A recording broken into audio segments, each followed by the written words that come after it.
Once upon a time, in the heart of Mbali, there was one place that never knew silence, and that was Iya Muni's kitchen. Even before the sun rose, her corner of the market buzzed with life. Her fire would be lit while the rest of the vendors still wrapped sleep from their eyes. You could smell her food from thousands of miles away. Smoked tilapia sizzling in garlic oil, goat stew bubbling thick with groundnut paste, jollof rice that tasted like it had been cooked over slow fire, and good secrets. By noon, the line snaked through the dusty footpaths. Men came straight from the farm, their hands still caked in soil. Traders abandoned their own goods just to secure a plate. Even school children whispered about sneaking out for a taste. Iya Muni's stew, they said, stick to your bones. She worked with the grace of a woman who knew her place at the top. Her head wraps were always bold and bright, her ladle moved like a sword, and her laughter, sharp and hearty, carried across the market. People said she had a gift, but across from her stall, watching through narrowed eyes, sat the ghost of a fallen queen, Iya Nneka. Nneka had once been the undisputed ruler of Mbale street food. Her peppered cow leg soup had made grown men cry with joy. Her grilled plantains sold out before lunch. There was a time her store had been the heartbeat of the market, but that was before Muni rose. Now, Nneka's canopy sagged, her fire barely cracked. She sold puff-puff and roasted cassava to an interested passerby, and she watched every single day as the crowd ignored her and swarmed to the woman across the path. Something is not right, she muttered once to a fellow vendor, her voice low. No food tastes that good without something being behind it. The vendor had only shrugged. Jealousy doesn't cook stew, Nneka. But Nneka wasn't jealous. Not exactly. She was curious. You see, back then, Iya Nneka was already the market legend. Her voice carried over pots of egusi and boiling beans, always chatting, always commanding. Her apron was always clean, her knives always sharp, and her customers loyal to the bone. But Iya Muni watched, she listened, and slowly, her store began to change. First, it was her spice. She started blending them herself, hotter, deeper, and different. Then it was the meat, tender, always fresh, marinated in something that gave it a bite and a sweetness at once. Then came the soups, thick, smoky, full of unexpected flavor. People noticed, first a few, then more. Within 2 years, she had built a store of her own. She named it Iya Muni's kitchen, though no one remembered her having children. Nneka tried to ignore it at first, but customers are loyal only until their tongues find something new. By the 3rd year, Iya Nneka's line had thinned. By the 4th, it was gone. Iya Muni had taken the throne, and she didn't even look back to see who'd been left in the dirt. Nneka swallowed the loss in silence. She still came to the market every day. She laid out her small puff-puff tray, some roasted plantain, and some roasted yam. But her eyes were always on Iya Muni's corner, watching, studying. Then came the day of the shouting, the day that changed everything. It started like any other market day. The sun rising slow, fires cracking, vendors calling out prices. Iya Muni's assistants moved like clockwork, chopping onions, stirring pots, and flipping tilapia over open fire. One of them, a young girl named Afi, had arrived just 3 weeks earlier. She was fast with a knife, good with customers, and eager to please. That morning, they had run low on water. The small blue tank inside the store was empty. "Madam, we need more water," she called. Muni didn't answer. She was seasoning stew and her mind was elsewhere. So, Afi stepped out to the back, her eyes scanning for a bucket. That was when she saw the tank. She had seen it before, but never up close. Iya Muni had told them all never to touch it. She had one rule: If they ever needed water, they were to come straight to her and ask her. No one was allowed to personally fetch water from the tank. But Afi was in a rush. The stew was thickening, the yam was on fire, and the customers had started to arrive. So, she grabbed the bucket and headed to the tank. The lid creaked open. The moment it did, Iyamuni burst out from the store like she had heard a gunshot. "What do you think you are doing?" she shouted, her voice sharp enough to cut. Afi jumped, spilling the bucket. I was just... Did I not say it? Did I not say it again and again? No one touches this tank. But madam, I thought... You thought? You thought? Iyamuni's face was trembling with rage now. "Pack your things. You are done here." "But madam, I haven't done anything wrong. I said leave my store. I don't want to work with you anymore. You are fired." Silence fell. Iyamuni was so angry that she forgot her voice could be heard from miles away. The market paused. The shouting had drawn attention. Vendors turned. Customers peered overhead. And Iya Ineka, watching from her seat, narrowed her eyes. Afi stood frozen. "But I didn't even fetch anything." "You heard me," Iyamuni said. "Leave my shop now." No one dared to speak. No one dared interfere. Afi dropped her apron and left, tears hot in her eyes. Muni turned, adjusted her wrapper, and walked back into the kitchen like nothing had happened. But Iya Ineka didn't look away. She didn't really understand what just happened. That evening, Ineka waited near the corner by the shop junction. She knew Afi would pass through there. Most of the girls did, heading home. When she spotted her, Ineka waved her over. "My daughter," she said gently. "How are you feeling?" Afi looked surprised. "I'm okay, Iya." "They said Muni sacked you." "Over what?" Afi looked down. "It was just water, Iya Ineka," she said, shaking her head. "I was only trying to fetch some. We had run out of water inside the store." "You didn't fetch it though, did you?" "No, I didn't even open the tank fully. Just touched the lid." And she came running and started shouting like I'd stolen something from her. Afi looked hurt. "It's not like I knew she was serious." Iya Ineka gave a sympathetic nod. "Did she ever tell you why you shouldn't fetch that water?" "No," Afi said slowly. "She just said not to. Never ever. We were all told, if you ever needed water, ask her. Don't touch the tank personally." Ineka's eyes narrowed slightly. "But it's just water." "I guess," Afi said, then shrugged. "It's behind the kitchen, and it's always covered. But still, water is water, right?" Ineka smiled. "Not always."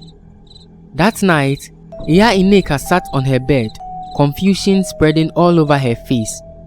Why at all would Iyamuni be so angry over just a tank of water? Whatever was in the tank, it wasn't ordinary. Iya Ineka knew one thing. She wasn't going to rest until she opened it herself. The next morning, while the sky was still pale and the roosters hadn't quite made up their minds, Iya Ineka left her house. She didn't go to her store. Instead, she slipped behind the far end of the market where the bush grew thick and wild, where the path curved behind the food stores and led toward the back of Iyamuni's kitchen. She crouched behind a cluster of banana trees, the hem of her wrapper brushing the dirt, and she waited. From where she stood, she could see the tank. It stood beside Muni's outdoor fire pit, surrounded by firewood and jerry cans. The lid was back on, heavy and wide. A few flies buzzed lazily above it. It looked like any old water tank, but Ineka's gut said something else. At exactly 6:17, Iyamuni came out alone. She looked around once, carefully. Then, she lifted the lid. Ineka leaned forward just slightly, trying not to rustle the leaves. Iyamuni didn't fetch the water with a bucket like a normal person would. No, She scooped it out with a large silver jug and moved fast. 2 scoops into a pot and she was gone.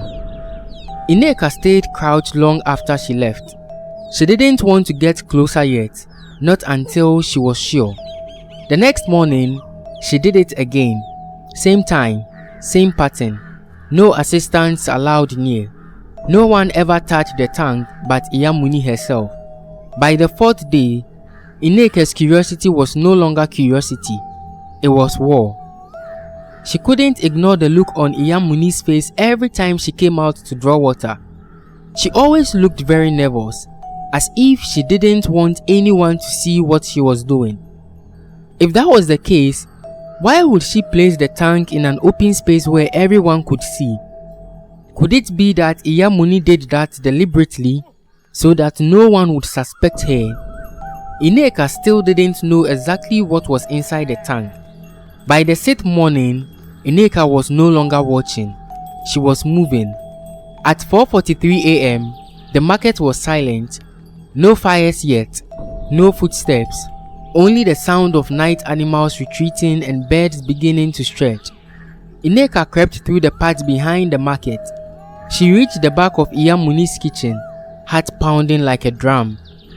The tank stood there, silent, innocent. She listened. Nothing. Then, slowly, she lifted the lid. What she saw knocked the air out of her lungs. Inside, half submerged in murky green water, were frogs. Dozens of them, some clinging to the sides, others floating lazily. The surface was slimy, dotted with leaves and filth. The smell hit her next, stagnant, rotten, thick with decay. Nneka staggered back. This was what Iyamuni was cooking with? She nearly reached. Then, her shock turned into something else. Fury. Not just at the deceit, but at the brilliance of it. Iyamuni had hidden it in plain sight. Everyone thought she was just a gifted cook, but it was this water, this foul, frog-infested soup, that was behind it all. And she had sacked poor Afi for almost exposing it. Nneka didn't sleep that night. She sat in her house, staring at the same cup of millet porridge until it went cold. By the time morning arrived, she knew what she was going to do. She wasn't going to whisper, she was going to show everyone in broad daylight. The sun was at its sharpest when Nneka made her move. By noon, the market was bursting, vendors calling prices, and Iyamuni's food store buzzing louder than a hive on fire. Her assistants worked like well-oiled machines, dishing out scoops of thick stew, slicing meat, and plating rice. Customers pressed shoulder to shoulder, bowls in hand. And there she was, Iyamuni, having a chat with some of the men eating at the shop. Well, this was actually not a coincidence. Nneka had arranged with these men earlier to keep Muni occupied while she attended to something urgent. She stood across the road, arms folded. She watched, waited, and then the perfect moment arrived. She crossed the path, slowly sneaking toward the tank. She reached out with her bare hands and lifted the lid. She reached in with a smaller pot, scooped out the water, frogs and all. Then, she poured it at the center of the food store for all to see. Hey, what is this? Yeah, Nneka, what the hell are you doing? I can see you people are all happy enjoying your meals. You want to know what gives Iyamuni's stew its flavor? She shouted. Her voice cracked across the market like thunder. Well, it's this filth. More heads turned. People stopped mid-bite. A man dropped his fork. Iyamuni emerged from the front of her store, her smile already fading. What is going on back here? She said, her eyes narrowing. She saw Nneka and froze. But Iya Nneka was already standing in the middle of the crowd.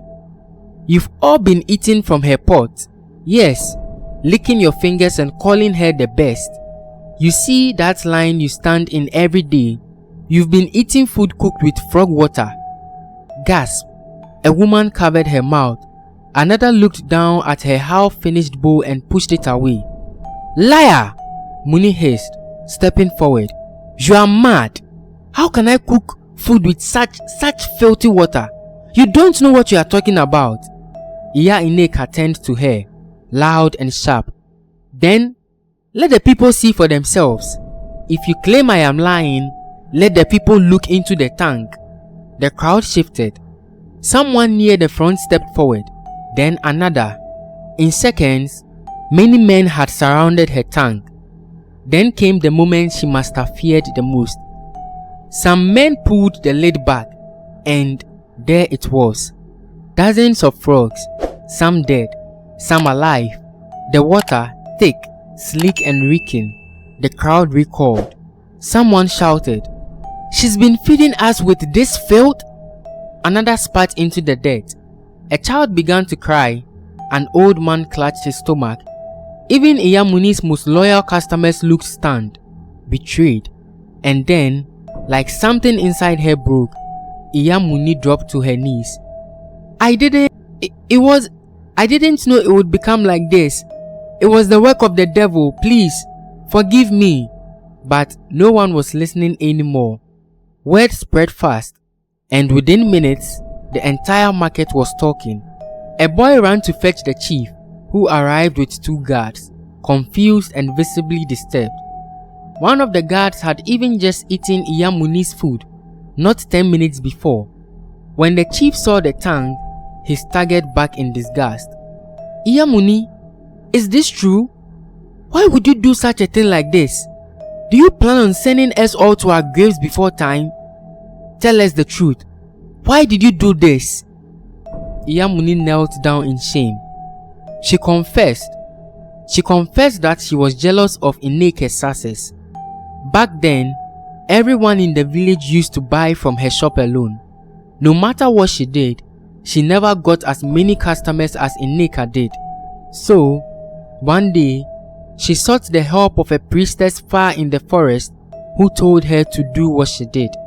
At first, she did not want to, but seeing that people were finally patronizing her food more, she had no choice than to continue.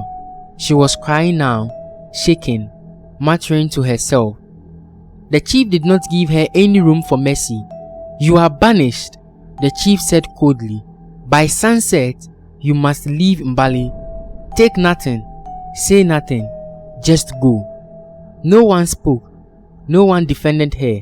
Even her assistants walked away. It was over. The queen had fallen. When Iya Muni left the village, the villagers personally opened a store for Iya Ineka as a token of appreciation for revealing the truth. And just like that, the old legend was back in business. The story of Iya Muni teaches us that no secret stays buried forever, especially when it's built on deceit.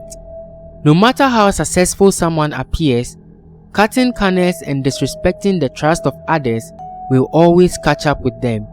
True respect is earned through honesty and not tricks. And in a community, what you feed people, literally or figuratively, matters. Integrity might not always bring instant success, but it lasts longer than any shortcut ever will. Thanks for watching this video. Don't forget to like, share and subscribe to the channel for more interesting stories like this. God richly bless you. Catch you in the next video.